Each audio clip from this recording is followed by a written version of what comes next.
Well, the new season is underway, but unfortunately it's got a rather familiar feel to it for Norwich City after one game. We all know there's a fair bit of context around this one, but a 3-1 defeat to Luton Town in the first round of the League Cup. They are a championship team, of course, and I think maybe there was a fair bit of complacency around about the level of opposition Norwich were facing today, despite having a huge amount of players not involved, basically 17 players.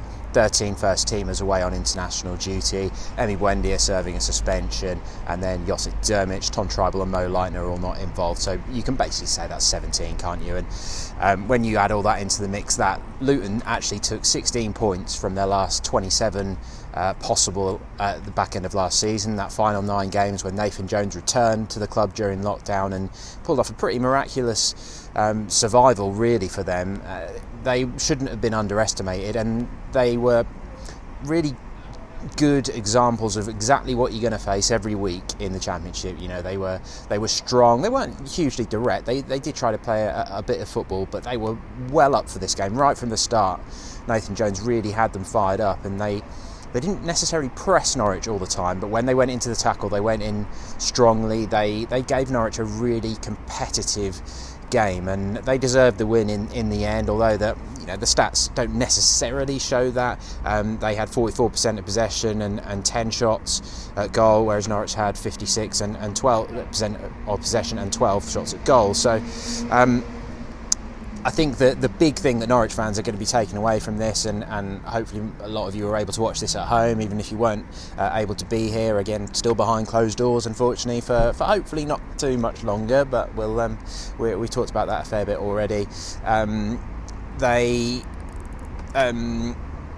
There were so many changes that you will have seen that the team didn't gel. They weren't a team, essentially. You know, there are too many new faces in there. You've got 5 debutants in the team today. Daniel Barden, the goalkeeper, which is one that we'd all been expecting, hadn't we, with Krull and McGovern away. You've got Barley Mumba, Sam McCallum at full-backs, Kieran Dowell and Jordan Hugill. So, yeah, five debutants. And it was still 0-0 at 79 minutes. It was a very competitive game.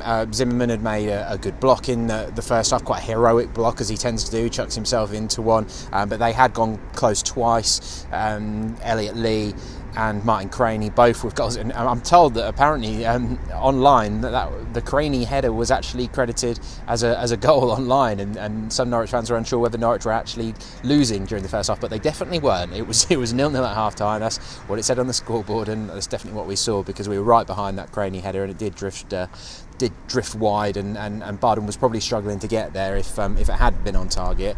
But Lucas Rupp had hit the sort of side netting in the first half. Norwich did have a couple of chances when it was still 0-0 as well. Brilliant shot from Alex Tettey, absolutely blasted. That was well saved. Marco Stiepermann not long after that on the turn.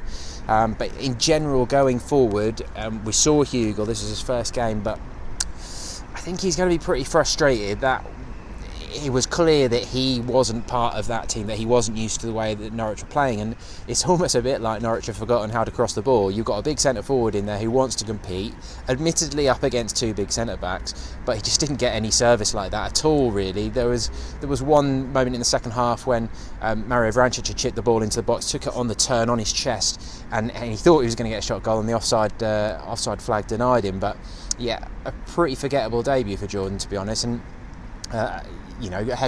looking ahead to Huddersfield next week, I think we're probably already expecting that Teemu Pukki will come in, because that didn't quite work. But he has only been here for 2 weeks, and that's the whole thing that with today, is that I don't think people want to be going off the deep end on this one, really.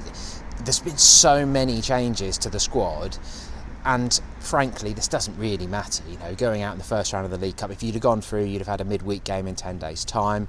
The third and fourth rounds are both in midweeks in September as well, so you would have given yourself a really busy September by going through. So although they're disappointed with the way it's worked out today, I don't think they'll be desperately disappointed to have not gone through, if you're being perfectly honest for them, because they could never say that, could they? But really where things started to go wrong was that Tim Closer got what we think was just a dead leg, essentially, and he looked like he was in quite a bit of pain at first, but he went off on the hour mark. Mario Vrancic came on, and Alex Tettey moved back into central defence alongside Christoph Zimmermann, and that didn't really work. But it was Mario who was actually guilty of giving away a penalty in the 79th minute. James Collins was able to sort of think that straight down the middle. Barden went to his left and basically guessed incorrectly. That was 1-0, but just a clumsy tackle from Vrancic as Norwich struggled to clear their lines. But within 2 minutes, Kieran Dowell equalises, his first goal for the club, so it felt like all of a sudden the game had sprung to life. Thrashes that one in low from the edge of the box, from the edge of the box, sort of to the right of the D. Beats the keeper well into the bottom right hand corner, and you think it is game on, but within 3 minutes of that, Collins has his second of the game. 84th minute, they reclaim the lead 2-1. Nice finish, to be fair. The ball breaks to him kindly and it finds the bottom left corner, beats Barden well, but the third goal was in the 5th minute of injury time. Norwich struggling, or trying at least, to mount some kind of late push for another equaliser, but this one actually came from Tetty trying to play a long ball towards Hugill. Ball came straight back to him, and Luton basically broke around him. He was left chasing after them.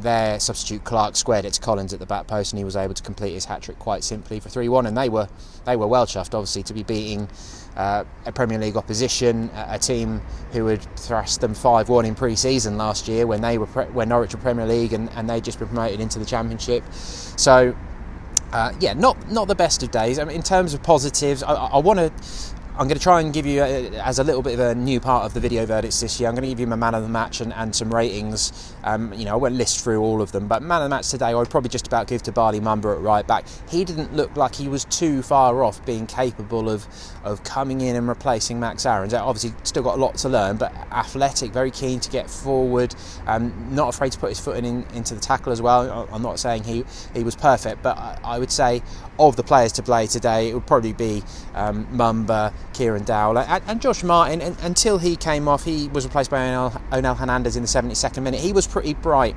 If anyone was going to unpick the lock, it looked like it was going to be Josh, and him and Dowell linked up quite well, but Steepman and Hugill just weren't on the same wavelength as them really, and they both had really frustrating days. So overall, I think across the team you'd probably give Norwich 6s. You could maybe, if you were being harsh, give Hugill and Steepman 5s, but I think as much as anything, that's the way that Norwich played. It did not suit having those two as your front two, really.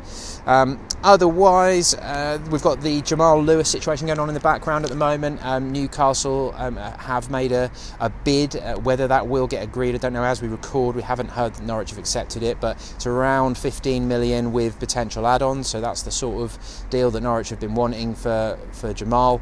Would be a good move for him, you'd have thought. Of course, Northern Ireland international keeps him in the Premier League. Danny Rose has gone back to Tottenham, so there's potentially a hole to be filled there. So that could be a good move for him. Ben Gibson was signed by Norwich yesterday as well, but wasn't included today because that was concluded too late for him to be involved. But I've just spoken to Christoph Zimmermann a bit after the game, and firstly they've got to worry about all the centre-backs being fit before this question becomes relevant, really, because Hanley's still working his way back. Close has had a little bit of a scare today, although I don't think we're expecting anything serious to have come from that, but that's another name in the mix, and if Godfrey is to stay, then Norwich have hopefully got a quite competitive centre-back unit, and I really like the look of Gibson as a signing. I can see why the club have pursued him. I think that they smell a potential bargain there, a loan which will have no doubt been with a loan fee, with a view to it being made permanent if they're promoted. This is a guy who was in the England squad only I think 3 years ago. He got a call up. He's got very solid Premier League and Championship experience. Already been promoted in the Championship with Middlesbrough. So I'm really looking forward to seeing what he's got to offer. You would have thought it's unlikely that he's going to be able to come straight in at Huddersfield, but we'll have to see how the other centre-backs are shaping up alongside Christoph Zimmermann.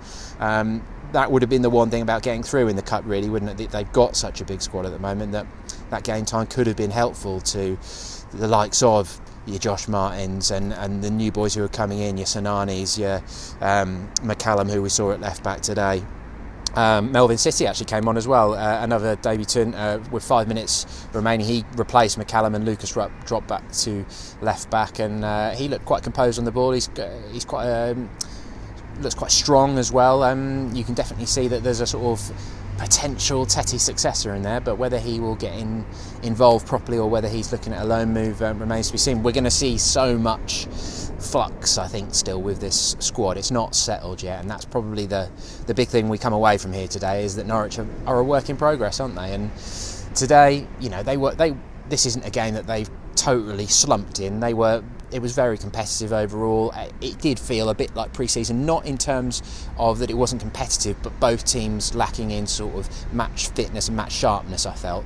But Luton, in the end, I think they wanted it more, and that's how they managed to force the issue. So we won't judge things too harshly. It's kind of feels like a little bit of a false start, doesn't it, to the season? It's unusual to obviously have the League Cup as the first game anyway, but until we've seen them at Huddersfield, until we've seen a few games, I don't think we want to go too overboard with criticism, because of course the real stuff will feel like it really kick-starts there at the John Smith Stadium next week, where we will of course be there to take you through it all. Live updates at pinkun.com today. I think people were enjoying getting their teeth back into some football before it all went wrong in the last few minutes. But otherwise, if you want some more in-depth analysis, the Pinkun podcast is the best place to go. Let us know what you thought in the comments below, and if you're not already subscribed to the YouTube channel, then please do, and keep your eyes peeled for Thursday night. We're doing a Pinkun Live event. Sign up via Zoom is probably the best way if you want to get involved, if you've got any questions to ask. We will stream it on the Facebook Live as well, but we'll be mainly focused on Zoom. The details are all at pinkun.com, or they're all they're pinned to the top of our Facebook and Twitter feeds as well. We'll be getting really stuck into, we'll reflect on this as well. We'll be really looking forward to the championship season ahead. So thank you very much for watching. Luton 3, Norwich 1 is the start to the season. Let's hope for better at Huddersfield next weekend.